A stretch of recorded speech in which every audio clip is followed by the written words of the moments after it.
Pada tahun 1933, kasus aneh ini menciptakan histeria massa di Virginia dan Illinois, dan dikabarkan secara masif oleh media-media yang terbit di sana. Kasus aneh ini melibatkan sosok misterius yang bersembunyi di kegelapan, menyebarkan gas aneh yang membuat orang-orang kehilangan kesadaran, dan sebelum tertangkap ia selalu berhasil menghilang dalam kegelapan malam. Media-media yang memberitakan kasus itu menjulukinya Mad Gasser of Mattoon, atau orang gila penyebar gas dari Mattoon. Inilah kisahnya, dan selamat menyelami dunia misteri.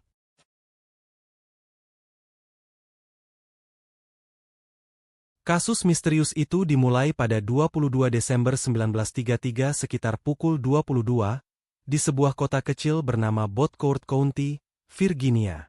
Malam itu lingkungan di sana sudah sepi, para penduduk berdiam di rumah masing-masing untuk beristirahat.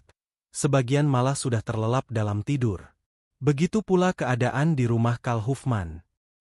Malam itu, Carl Huffman sedang keluar rumah, jadi istrinya masih terjaga menunggu kepulangannya. Di rumah itu, anggota keluarga yang lain telah tidur di kamar masing-masing, begitu pula seorang famili bernama Ashby Henderson yang malam itu menginap di sana. Tiba-tiba, Nyonya Huffman mencium bau manis yang aneh di dalam rumahnya.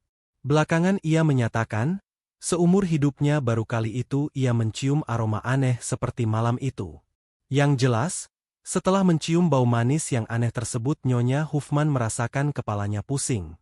Tapi bau aneh itu segera sirna. Sekitar setengah jam kemudian, pada pukul 22.30, bau aneh itu muncul kembali.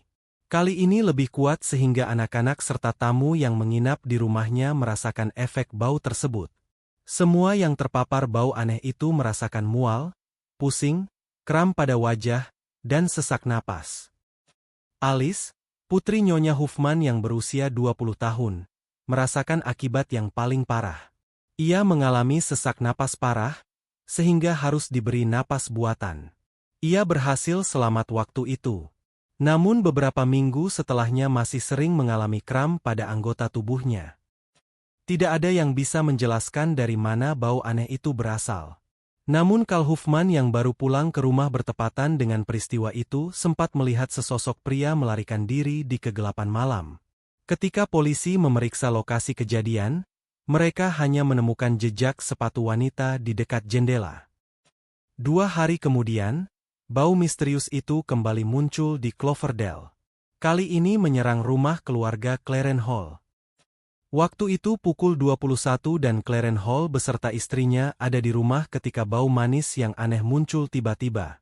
Keduanya pun merasakan tubuh lemas, dan kepala mereka tiba-tiba sangat pusing. Sama seperti kasus sebelumnya, kasus yang terjadi di rumah Clarence Hall juga misterius. Tidak ada yang bisa memastikan dari mana asal bau tersebut. Sementara polisi yang menyelidiki kasus itu menemukan bau tersebut ternyata terkonsentrasi pada sebuah lubang paku di jendela.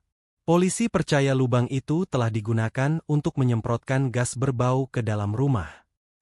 Berdasarkan kenyataan itu, artinya ada seseorang yang memang melakukan serangan menggunakan bau aneh tersebut. Sejak itu pula, kasus serangan gas dan kemungkinan ada orang jahat yang menyebarkannya mulai menarik perhatian media. Pada 11 Januari 1933 serangan itu kembali terjadi, kali ini di rumah keluarga Moore di daerah Howells Mill. Pada pukul 22, Nyonya Moore melaporkan adanya suara-suara aneh di halaman, yang diikuti sesosok bayangan berkelebat di dekat jendela yang telah lama pecah. Segera setelah itu Nyonya Moore mulai mencium bau yang aneh. Suaminya yang lebih waspada segera meraih bayi mereka, dan berlari keluar. Namun meski telah bertindak sigap, gas itu tetap membuat tubuhnya merasakan kram untuk sesaat. Pada malam yang sama, G.D. Kinsey dari Troutville juga mengalami serangan serupa. Dia mencium aroma gas yang aneh dan mengalami pingsan. Menurut dokter yang memeriksanya, Kinsey kemungkinan telah diberi gas klorin yang berbahaya. Pada 16 Januari 1933 serangan gas aneh kembali terjadi, kali ini menyerang keluarga F.B. Duval. Pada pukul 23.30, saat F.B. Duval baru tiba di rumahnya, ia mendapati keluarganya telah pingsan akibat menghirup gas yang aneh. Ia segera berbalik dan bermaksud mendatangi kantor polisi. Waktu itu ia sempat melihat sekelebat bayangan sedang berlari. FB Duval mengejarnya, namun sosok tersebut menghilang dalam kegelapan. Beberapa penduduk lain juga melaporkan serangan serupa, yang terus berlangsung hingga 28 Januari 1933 ketika 5 orang di kediaman Ed Stanley di Kolon Siding mengalami pusing akibat bau gas tersebut. Salah seorang dari mereka, bernama Frank Guy, berhasil mendapatkan udara segar sehingga mendapat kesadarannya kembali. Ketika itu, ia sempat menyaksikan 4 pria sedang berlari di dekat hutan kecil. Frank Guy meraih senjata dan menembak. Namun sepertinya tidak mengenai pria-pria tersebut. Serangan-serangan itu pun membuat warga sangat resah. Sementara kepolisian belum juga mampu menangkap pelakunya atau memperkirakan motifnya. Karenanya pada 29 Januari 1933 kepolisian setempat mengumumkan bahwa mereka menyediakan hadiah sebesar $500 bagi siapapun yang bisa memberi keterangan mengenai para penjahat penyebar gas. Jumlah itu tergolong besar untuk ukuran zaman tersebut. Selama beberapa hari setelah itu masih terjadi serangan gas di sana-sini, sampai kemudian benar-benar berhenti pada 11 Februari 1934, bertepatan dengan datangnya 5 laporan ke kantor polisi terkait serangan tersebut.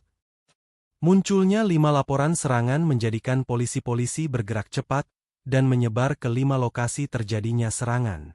Mereka menemukan sebuah botol kecil berisi cairan di sekitar rumah korban serangan di Boutcourt. Botol berisi cairan itu segera diperiksa, dan diperoleh kepastian kalau cairan itu adalah campuran dari cairan yang tidak berbahaya bagi manusia, kira-kira seperti penyemprot serangga yang ada di setiap rumah tangga. Setelah penemuan bukti kecil itu, entah kenapa serangan gas tiba-tiba berhenti.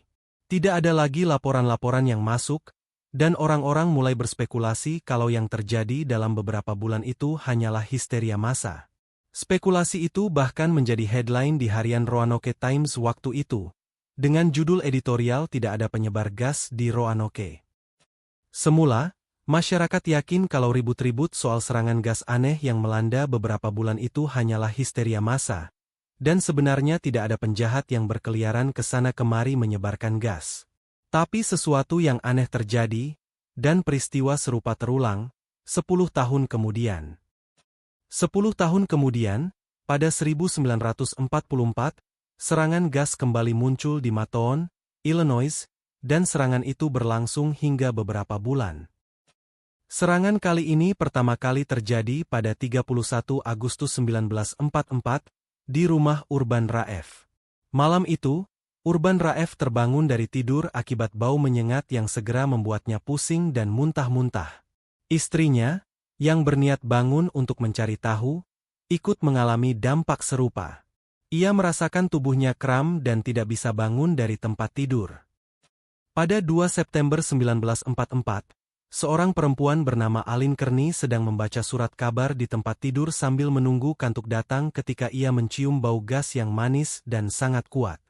Bau itu membuat ia dan anak perempuannya, yang berusia 3 tahun, mual-mual. Ketika Alin mencoba bangkit dari tempat tidur, ia tidak bisa menggerakkan kakinya. Untung waktu itu adik Alin ada di sana, dan cukup sadar untuk menghubungi polisi. Ketika polisi datang dan menyelidiki, mereka tidak menemukan apapun yang mencurigakan. Namun pada pukul 00.30 malam itu, ketika suami Alin pulang dari kerjanya, ia mendapati seseorang sedang mengendap-endap di samping rumah. Ia mengejarnya, namun penyelinap itu berhasil melarikan diri. Peristiwa yang dialami Alin Kearney segera menyebar, dan media-media setempat mulai memberitakan orang gila penyebar gas yang pernah meneror Virginia 10 tahun yang lalu kini telah datang ke Illinois. Waktu itu media-media di sana juga menamai penjahat itu dengan berbagai julukan, di antaranya Matt Gasser of Mattoon, Anesthetic Prowler, atau Phantom Anesthetic.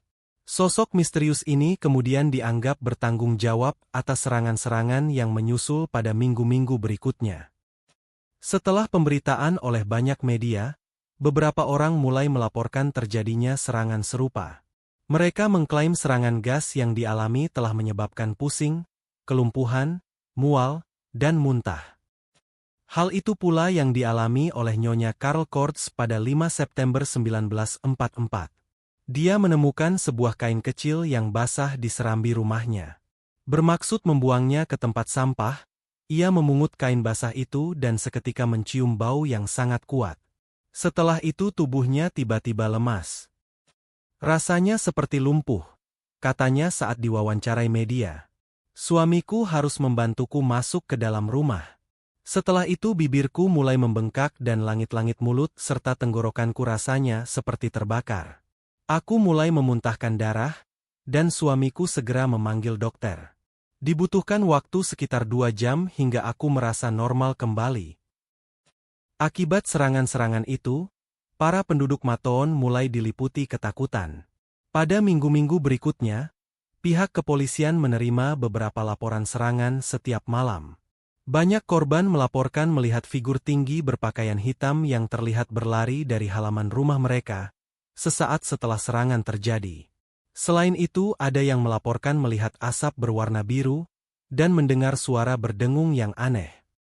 Karena polisi tidak kunjung memecahkan misteri itu, para penduduk berinisiatif membentuk kelompok ronda yang menyisir jalan setiap malam.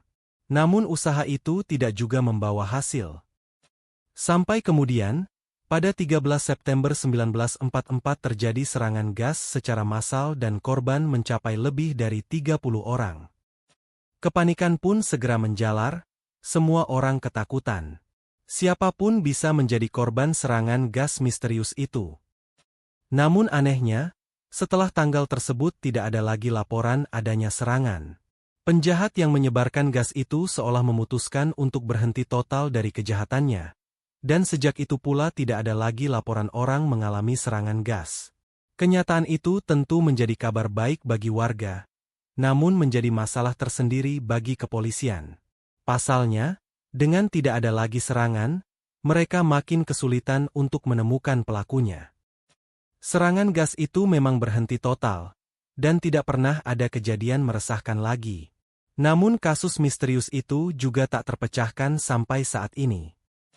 Sejak itu, selama lebih dari setengah abad, tak terhitung banyaknya penulis, peneliti, dan sejarawan yang mempelajari kembali kasus tersebut dan berusaha mencari tahu apa yang sebenarnya terjadi di Beaucourt County dan Matoon pada saat itu.